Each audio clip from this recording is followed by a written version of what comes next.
bienvenidos a Proyecto Sin Título de Paola. En un video anterior mencioné por qué ahora aparezco en cámara y he reducido el uso de imágenes y al mismo tiempo dije que aprovecharé esta nueva etapa para hacer una especie de reboot en el canal de algunos videos que ya tenía pero lamentablemente tuve que borrar o que quisiera hacerle como una nueva actualización y me parecía adecuado comenzar el reboot con el video de Paris Picoime, que fue el primer video que subí. Sin embargo, como en ese video hablo del anime y me gustaría leer el manga para enriquecer la información que había en ese video, decidí que lo correcto sería comenzar el reboot con el manga que me llevó a hacer este cambio de creación de contenido, por decirlo de alguna manera, y ese es nada más ni nada menos que No aceptaré tus arrepentimientos o No aceptaré tus lamentaciones.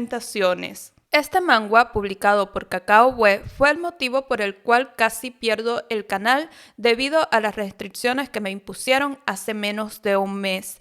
Así que por razones obvias no usaré imágenes del manga en este video, o si las uso serán las mínimas o lo mínimo posible. Y aparte de eso, tengo que mencionar que, siendo sincera, todavía sigo molesta por lo ocurrido y es posible que mi opinión actual esté influenciada por esta frustración. Sin embargo, muchos de los puntos que voy a señalar en este video ya los pensaba desde antes de enfrentar dichas restricciones, pero no creía necesario mencionarlos ya que veía que a muchas personas les gustaba y yo ya había hecho un video opinión, así que no se me hacía necesario. Dicho esto, vamos a comenzar. El manga de No aceptaré tus arrepentimientos ha finalizado con 130 capítulos y 5 capítulos extras. Además, tiene una novela que, según he estado averiguando, cuenta con 171 capítulos, 9 extras y 7 especiales. Los géneros que abarca son el drama, la fantasía y el romance, y su sinopsis es la siguiente. Elia Cross, una emperatriz que lo ha tenido todo, excepto el amor de su esposo, decide pedir el divorcio tras la reaparición de su antigua amante. Sin embargo, escapar de las intrigas políticas y sociales de su pasado resulta más difícil de lo que ella esperaba. Ahora, Elia debe luchar para construir una nueva vida para ella y su hijo no nacido, o enfrentar la posibilidad de estar atada al emperador para siempre. ¿Cómo llegué a leer esta historia? No voy a mentir, descubrí No aceptaré tus arrepentimientos porque YouTube me recomendó automáticamente un video resumen de esta historia cuando la historia tenía entre 50 a 60 capítulos y el video no cubría ni siquiera la mitad de la historia, así que terminé leyéndolo por mi cuenta.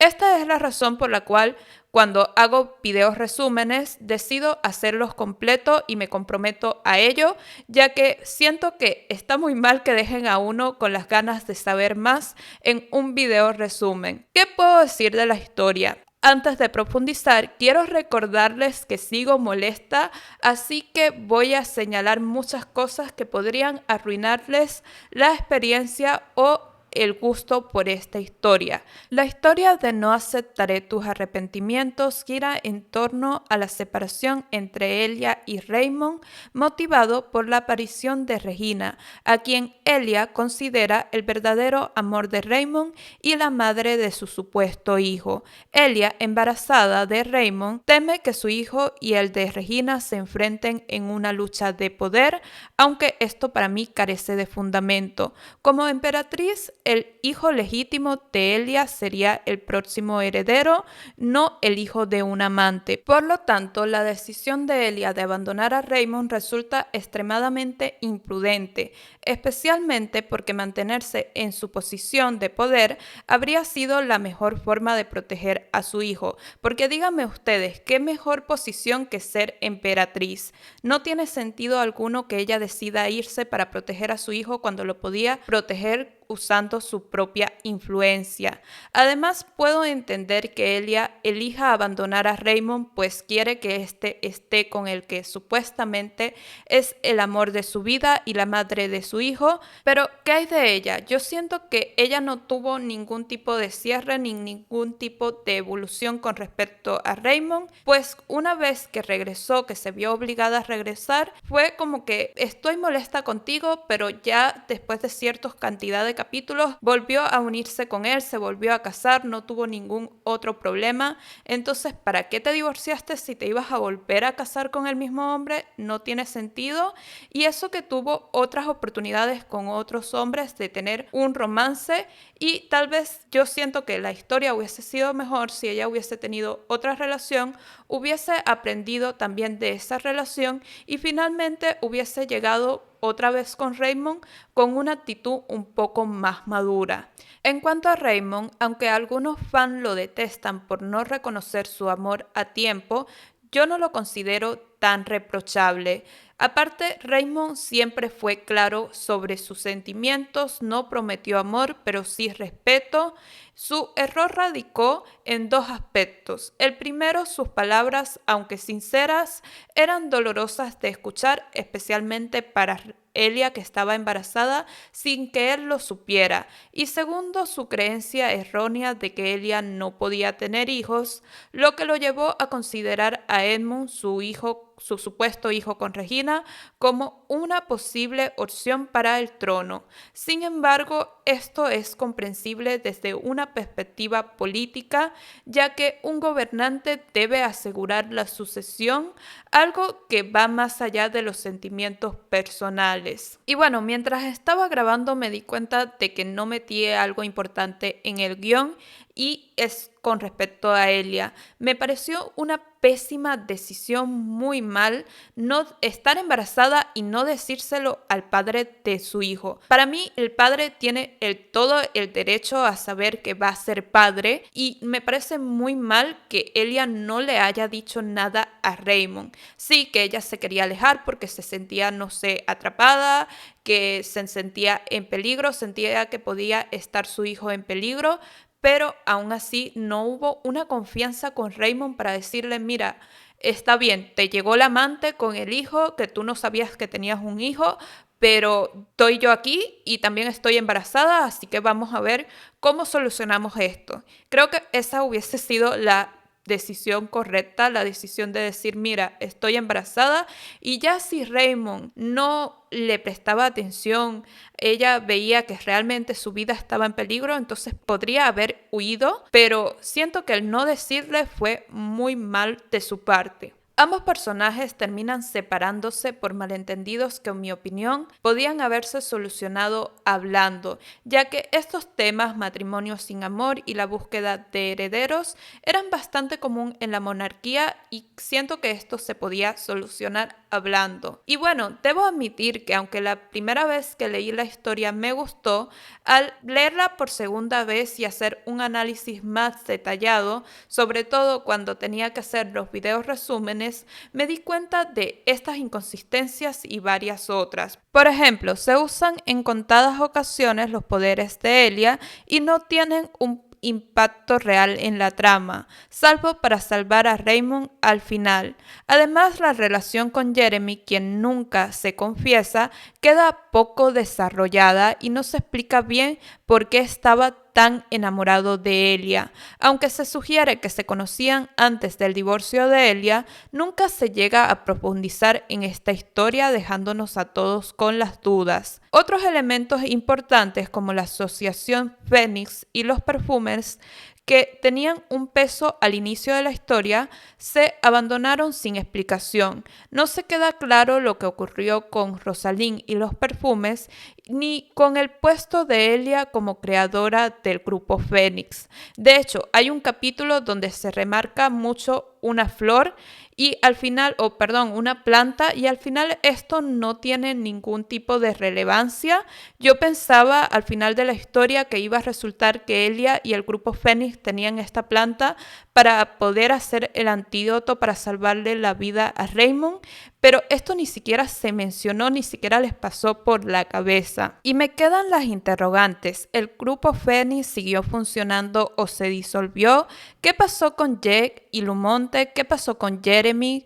Estos detalles quedan sin resolver. Tampoco se explica el motivo detrás del collar que Raymond le regaló a Elia cuando regresó y que tanto la sorprendió. Y finalmente, la villana Regina se presenta como una mujer de mal carácter e inteligente que busca venganza por la muerte del hermano de Raymond, quien en realidad era su amante y el padre de su hijo. Sin embargo, algunas de sus decisiones resultan difíciles de comprender. Por ejemplo, no tiene sentido que ella y su familia hayan decidido enfrentarse con el duque de Krog cuando Elia llevaba 6 años desaparecida y casi toda su familia tenía el control de los puestos aledaños a Raymond. Es decir, ella y su familia ya habían ganado bastante influencia y si se hubiesen esperado 1 o 2 años más, la posición de Regina se habría consolidado y Raymond no habría tenido otra opción que nombrar a Edmund como su sucesor, cumpliendo así el objetivo principal de Regina y su familia. Pero al atacar al duque de Krog, Regina y su familia también debieron considerar la posibilidad de que Elia regresara y recuperara toda la influencia que tenía tanto en la alta sociedad como Raymond, quien durante esos 6 años había sufrido visiblemente por la ausencia de Elia. Tal vez era difícil que Regina supiera del embarazo de Elia, ya que ella lo mantuvo en secreto, pero lo sorprendente es que Regina, a pesar de considerarse inteligente, nunca contempló la posibilidad o el impacto del regreso de Elia. Cada vez que Regina se enfrentó a Elia después de su regreso, quedó en ridículo, parecía incapaz de reconocer que Elia la superaba en cada encuentro y no ajustó sus planes, lo que resultó en decisiones que solo empeoraron su situación y la de su familia. Además, la trama tiene varias conveniencias que resultan difíciles de ignorar. Por ejemplo, no tiene sentido que León, el hermano de Regina, supiera dónde estaba el antídoto para el veneno cuando Kyle y Raymond fueron envenenados, ya que León había estado desterrado durante 6 años. ¿Y cómo es posible que supiera cuál era el veneno y cómo lucía el frasco del antídoto después de tanto tiempo sin comunicarse con su hermana? Las cosas cambian constantemente y no tiene lógica que él supiera esa información. Y bueno, creo que podría pasar horas hablando de estas inconsistencias, pero la realidad es que la historia está llena de ellas y no tengo las ganas para detallarla. No sé si en la novela se explique mejor, pero en el manga no lo hace.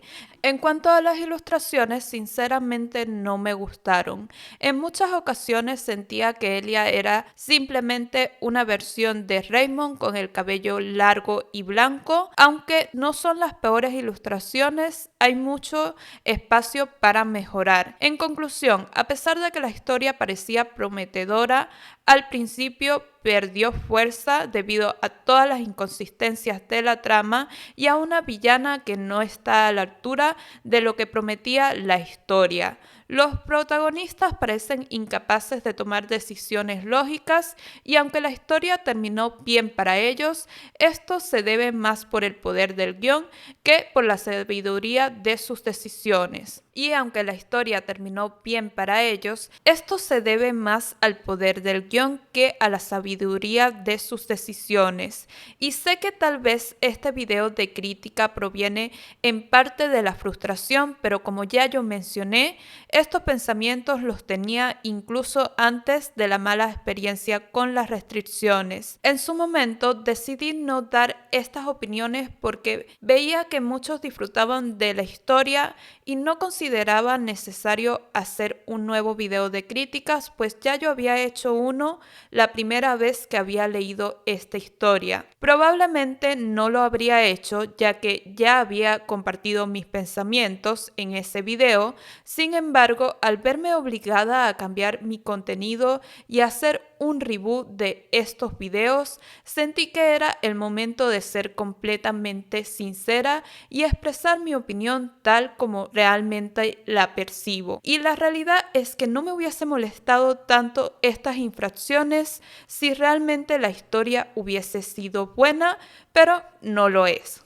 Pero bueno, díganme ustedes qué les pareció este nuevo video, qué les parece este reboot, si les gustaría que, bueno, hiciera más reboot de los videos antiguos. Y bueno, me disculpo si se notó mi molestia, pero es que realmente había trabajado muchísimo por esos videos y me dolió bastante que me hubiesen puesto estas restricciones, que finalmente, bueno, los eliminé y logré salvar el canal, pero aún así siento que fueron puestas con un poquito de maldad. Pero bueno, por otro lado sí lo entiendo, yo siempre lo he dicho, si algún autor cree que yo me estoy sobrepasando, yo estoy encantadísima de eliminar ese contenido. Pero me hubiese gustado por lo menos tener una comunicación con la persona que me puso las restricciones y básicamente fui ignorada cuando pedí hablar con esa persona para explicarle que algunos de los videos que me había puesto restricciones eran unos videos de crítica y que no les estaba haciendo spoiler a nadie. Pero bueno, cuéntenme ustedes qué les pareció este video. Les recuerdo que pueden apoyar el canal haciéndose miembros o con el botón de super gracias, aunque también pueden contribuir con un simple like, dejando un comentario o suscribiéndose. Además, pueden encontrar mis redes sociales en la cajita de descripción y unirse a mis transmisiones en vivo para hablar más de este tema. Y bueno, sin más nada que decir, adiós.